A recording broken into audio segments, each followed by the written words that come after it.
Good morning, Crabmates! Ako nga pala si Joshua Cabrera. Ngayon po ipapakita ko sa inyo kung ano po yung ginagawa natin sa mga rejected na alimango. Natulad po nito, nakulang po ang mga sipit.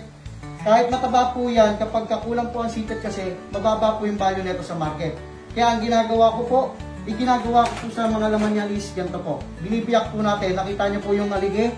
Yan po yung ginagawa natin crab paste.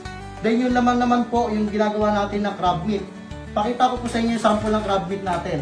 Ito po yan. Ito po ang finished product. Kaya po, ginagawa natin ito, hinihimay po natin yung crab meat, then magiging ganito po yung itsura niyan. Then next po, nandyan po yung unsalted tsaka yung olive oil. Pagsasamahin lang po, para maging ganito po yung kakalabasan.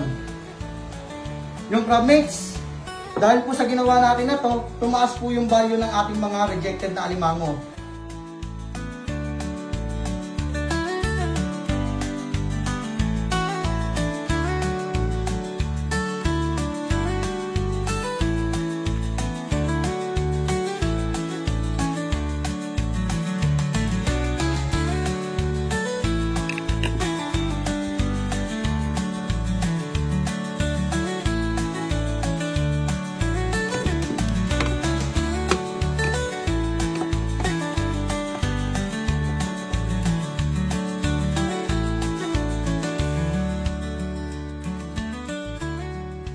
Ito na po yung ating crab meat. Ito po yung crab meat natin na galing po sa ating lutuan. Ngayon po lalagyan naman po natin siya ng plastic.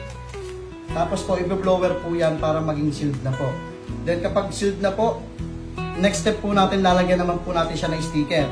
Yun na po ang finished product natin. At yung crab mates, i-announce ko lang po sa inyo to na limitado lang ating stock. Kaya kasi po sa dahilan na nauubusan tayo ng alimango. Kasi ang ginagamit na po natin dito, yung mga rejected po na alimango, yung mga putol ng sipit.